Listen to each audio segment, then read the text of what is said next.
All right, sitting in my studio.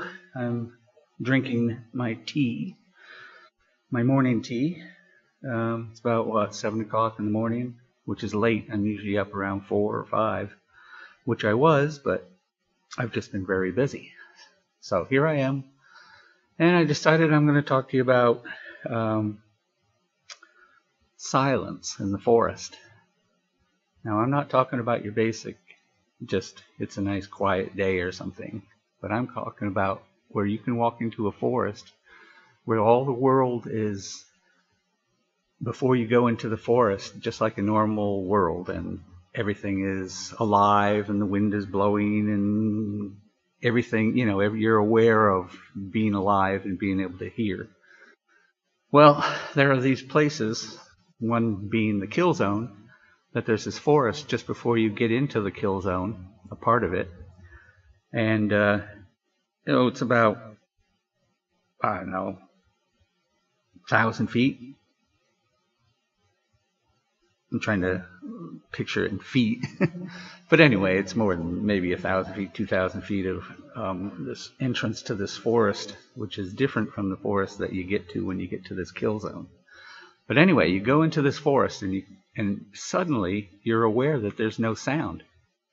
And what I mean by no sound, like I said, it's not like you just go and like all of a sudden the birds aren't chirping or anything like that and you don't hear anything. But this is more like when you plug your ears or something and you totally can't hear anything, but you're aware of everything as you walk along. So anyway, it's like a vacuum. That's the only way I can say it. I've had other witnesses experience this too, but it's like a vacuum where you can hear yourself breathing practically, and everything is magnified 1,000-fold, any sound that you make. But around you is dead silence, as though it were a vacuum. But, and this is the funny thing, is that you can have recorders, sound recorders, or video recorders with you, and they record the background sounds of normal life in the forest. Okay, so there's this other place that I go into. Well, this is let's call it, it's around the lights area. Anyway, this place also exhibits the same thing, that when you're standing there, all of a sudden things can go quiet at a certain time,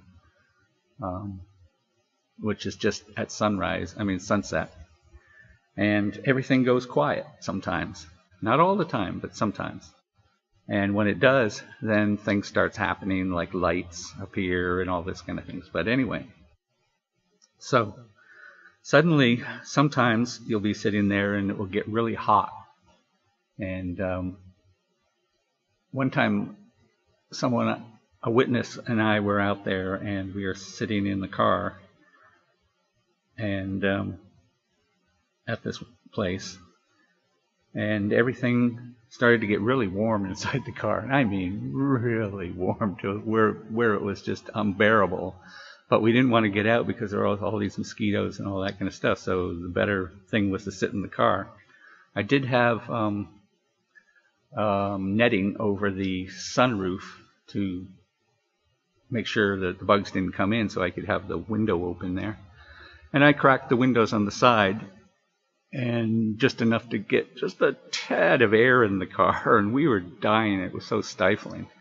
But after that, we saw the most exciting light show of what looked like fireflies, but were just in front of us and down the road at where I had pointed these lasers.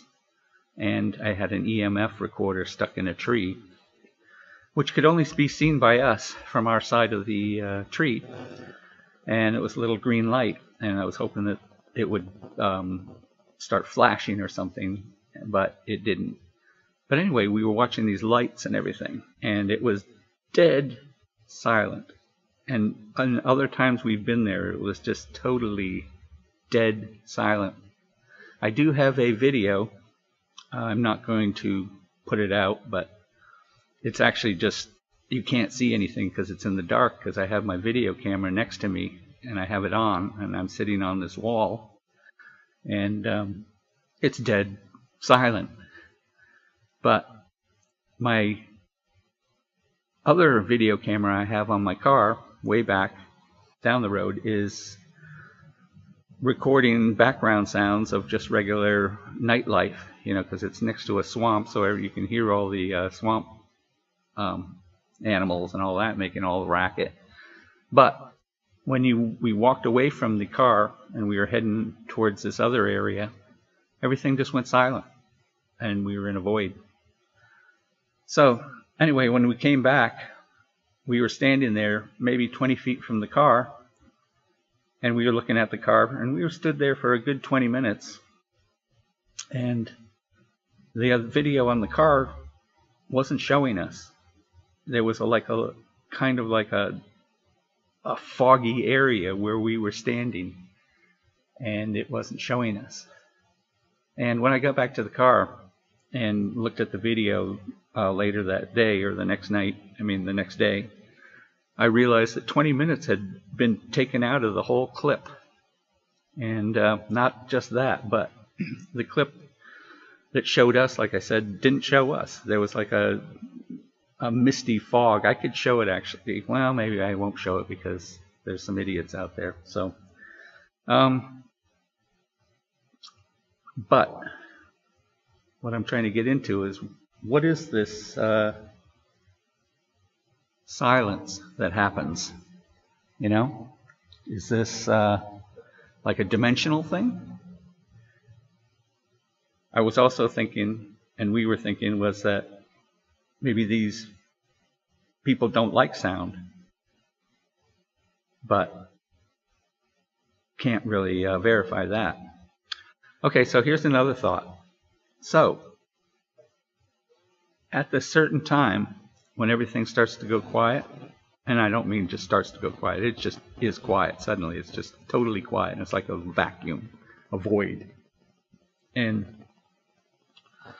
this car shows up, comes down the road, and pulls up beside me, and it's a big truck. And I look up at it because I'm in a small sedan-looking thing, and I have to look up at this jacked up pickup truck pulling up beside me, and it was driver to driver, and I had my window down, or I put my window down, and they put their window down, and I hear this voice say, "So what's up?" And I say, "Oh, nothing, just looking at animals and stuff." And the guy goes, "Oh," or something like that, and he rolls up his window, and there were two people in it, but I couldn't see the person's face, and it was like there was this greenish glow coming from, I guess, their dashboard, and it was just illuminating these two guys, I guess, but you couldn't see their features or face or anything, which was really strange. And anyway, they pull up their window, and I pull up mine, and they drive off. And but there's no sound whatsoever, dead silence. I think I had a camera in there that recorded that too, but I'm not sure. I mean, I have so much video I take, it's ridiculous. I lose a lot of it, or just it's around somewhere. It's embedded in some other videos or something. But so this vehicle makes no sound. So that was interesting. So what I did is I put. Oh, this was the second time it actually happened. The first time it happened at the same time, and it was a different vehicle. And I was aware of the sound, no sound. So what I did was I put a sound recorder up the road. About, I don't know, we'll use 1,000 feet. And then I put one past down the road the other way, maybe a couple 100 feet on the side of the road, hanging from a tree branch and hidden. And the funny thing was, the recorder that was at the top of the road recorded the truck going by, and it sounded like your basic truck, souped up type truck, and you could hear the gravel road and on their big tires, and it made a racket, as you can imagine. But when it was next to us and everything, there was no sound or anything like that. And but then when it went by, and it went by the other recorder, that also recorded sound too, which was pretty cool. So these times that this happens, what I'm trying to figure out is what it is. What is it? Is it like a dimensional thing that slipped into a different dimension, that sound doesn't matter or something like that? What is really weird is that everything you do is like I said, magnified, because it's just like you could hear a pin drop in the forest. And I mean a pin drop. You could hear yourself breathing, and you're trying not to, so you can just listen for things. Okay, another time I was out there, there was no sound, and again, this always seems to happen whenever I complain about things, and I don't mean complain to the, like I mean, like I bring it up, I say I hear a jet plane going over or something like that, and I go, God, I wish they would shut up and fly higher, or get a dumb exhaust for that, so a silencer, so you don't have to hear these stupid planes all the time messing up the forest sounds and all that. And then next thing you know, they'll magnify it. I say they, but next thing you know, the sound is magnified. So one day we were sitting there, and you would think we were at the end of a runway. I mean, but not that close, but just past an airport, a major airport, because you could hear jets going over and over and over. But that's not the case. That never happens. It's only in your own mind that you hear these things, because I've proved that by putting out recorders that weren't near me, and I don't hear the sounds. Like I think I did holes and drones, and people don't really understand what I was trying to say, I guess. But when like I said, when I get bothered about something, and it bothers me, because I don't like what we do to this world and all the crap we put into it, and the sound, the smells. We destroy everything that's sacred and nice and beautiful and all that kind of stuff. But anyway, the holes and drones was the same thing.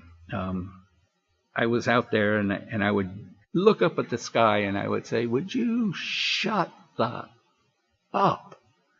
And I would tell the guys in the forest, I'd say, I'm so sorry about these people. I mean, I don't have any say in it. Otherwise, I would tell them to go away, because it's just so beautiful in the forest. And then you have to hear these stupid ass planes flying around, every once in a while. And obviously they're flying too low and all that. But what happens a lot of times when I do things like that, it's like a key or a cue for them to have fun with me, and then they magnify the drone sounds or the helicopter sounds or the jet sounds, and they just magnify them, and it just sounds like they're just having a blast. But obviously they're not there, because I've put recorders on the edge of the forests and everything, just to see if that was actually happening or anything. And it wasn't. And I actually don't live in a place where you could do that at all anyway. So I'm losing my concentration on that. Okay. So anyway, back to the dimensional stuff. So this is something that happens to me and anybody who is with me. But what is the purpose of it?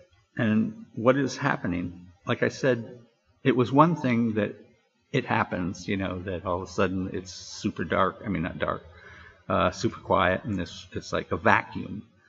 And then it's another thing where you're in this vacuum, and you're looking back at your car. You can see your car, and you can and we saw a light, one of these lights, these firefly type lights, which aren't fireflies, flying around my vehicle. and under it and checking it out and everything. And I had and that could have been in the time that they made it so that they couldn't see me. The camera couldn't see me and this other person standing there. But we were like, well, I don't know, about 40 feet, 30 feet from the car. And we were just standing there. We could see the car clear as day in the dark. And we were just standing there. But the night vision on my camera, video camera, kind of just went hazy.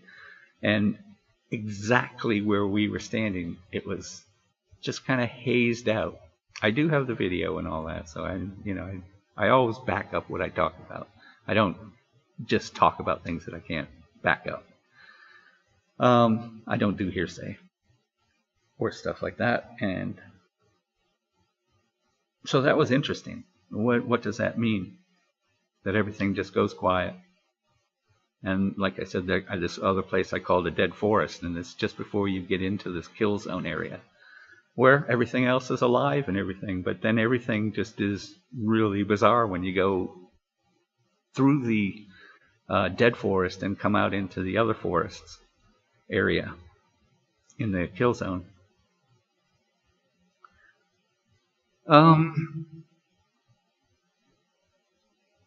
This silence thing only happens there, which is bizarre.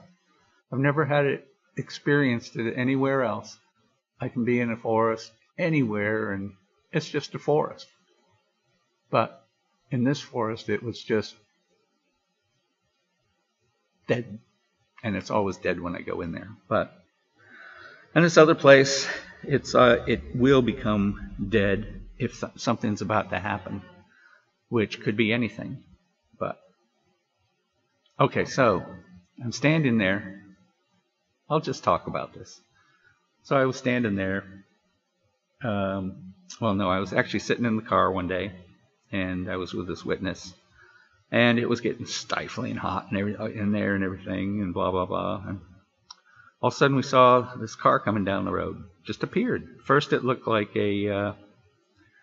and this sounds silly, but it looked like it was just getting dark.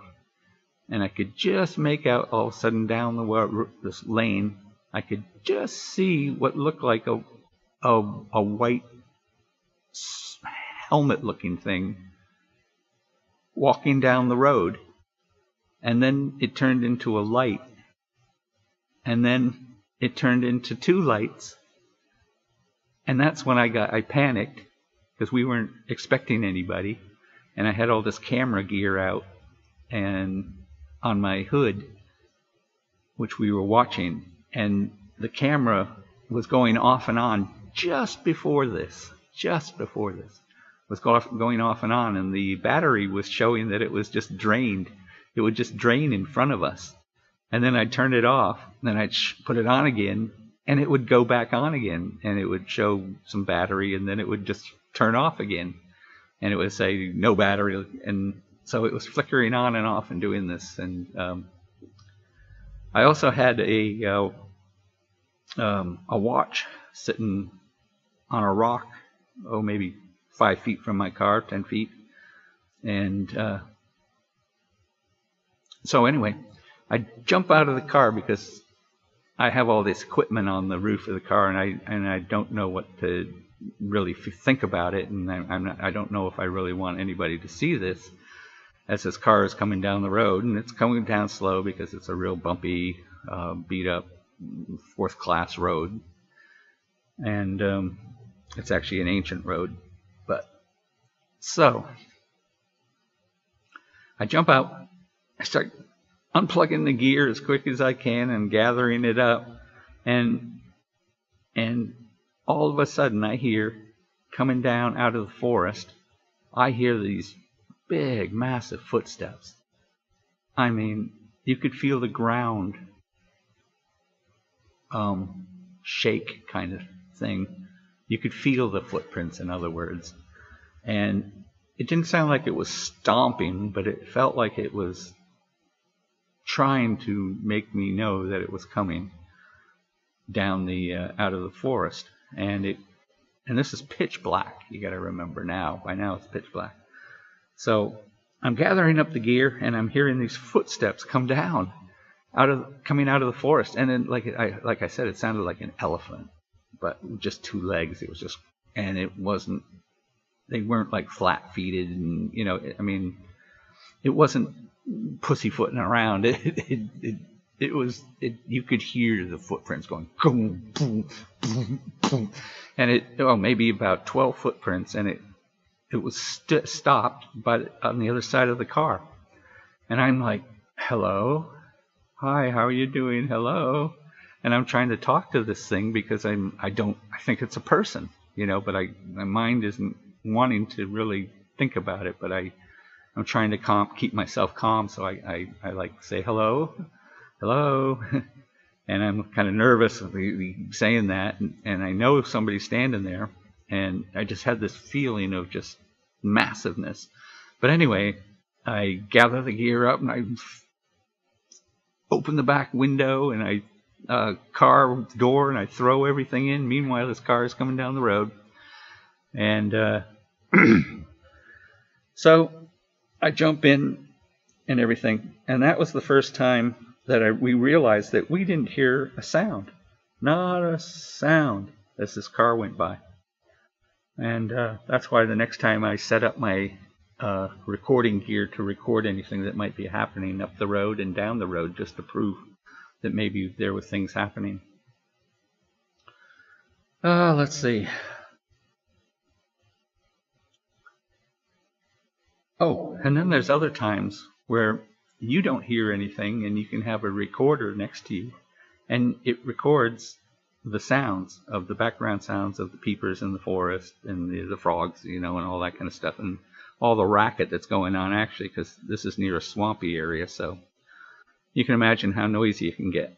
But when it goes quiet, you don't hear a thing. But recorders do record it. But at this other place, or at this other time, like I said, I had my camera next to me, and you can hear the dead silence. But you can hear also from what would be a couple thousand feet away up the road, you can faintly hear sounds of the forest. But it was like in this bubble area, there was no sound. And my camera next to me wasn't recording anything except for my breathing and my stupid jacket, which would made noise every time I would just move a little bit, but it was like magnified 1,000 times. But anyway, I had a recorder on the car too, and it was recording the sounds of just normal life. And but oops, I just hit the microphone. Yeah. So I don't know where I'm going with this, but it's just something I thought I'd talk about, is that the places or the times that things just go dead silent. It's like a vacuum, like I say. It's kind of unnerving because you want to hear stuff, and your mind is listening and listening and listening and listening, but you don't hear anything, and it's kind of weird that happens, and it's not scary, but it is a little unnerving because you don't know what's going on, and if it happens as many times as it happens to me and everything, you start to wonder about it.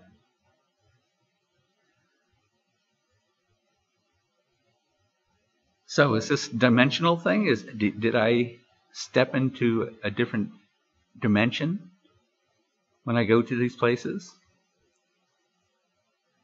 That's one thing, although it's nothing that can be proven, I guess, other than I can prove that there's silence and all that, which I have and all that.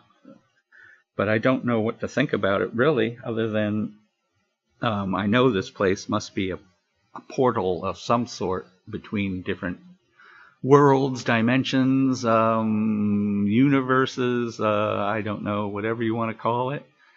Because from what I've seen of this place, the animals all go to this one spot for something, and then when they get it, they leave, but they don't go to any other spot. It's only this one spot, and that is where I have my camera, exactly at that spot. And that's where I catch all these things. And gosh, there's just so many things that happen there and have happened there. And a lot of hearsay, because like I said, right now I'm talking hearsay kind of thing, but I do have the proof. Like I said, I don't just do hearsay. I have opinions. Like, I was taught, not taught, but I was told by this one guy from South America that his father took him up in the mountains one day and took him to this ruins, ancient ruins that the father and the son know that no Caucasians have been to, or invaders have ever been to. And it consists of this altar that looks remarkably like the altar that I saw in a tree, where as it was triangular, cone-shaped, and had a flat top on it, and what looked like a I don't know. Okay, it looked like a spinning top sitting in the tree, and it's in one of my videos anyway, and I called it the altar, I think. But he said he found stone altar up there, and his father told him about these beings that were there and everything. And what was interesting was that he told me a lot of stuff about different entities and the acknowledgement of the native people and them. And that has always helped fuel my research into this. But that was a real long time ago, and all these things all add up together, obviously. And gosh, I'm just wearing out. I've been talking for like 27 minutes, 28 minutes practically. I'm trying to fill up this 30-minute background that I created just for this talk. But it's called Dimensions, I guess, and silence. And it's just like I imagine being out in space. But what I don't understand is that you can hear yourself. And anything you're doing, you can hear, and it's magnified 1,000 times. Oh, and what was funny was out in the forest one day when I was there, and it was so quiet, I decided finally after the silence, I said, I'm going to do something. So I did my whistle, and immediately somebody or something or someone or some being whistled back at me out of the darkness. I had a witness there, and we experienced it. I think, actually I have it on video, but I'm not going to pull it out because it's not all that exciting. But if I were forced to, I could. So, it's 28 minutes, 41 seconds. I am going to say goodbye, and I'll try to formulate my thinking or write it down so I can talk a little better about things, but that's just how I do it. I don't really do that kind of stuff, but anyway, I'll get on to something new pretty soon and talk about that. But right now, that's what I wanted to tell you about, and so there it is. That's my story, and life is strange. Ciao.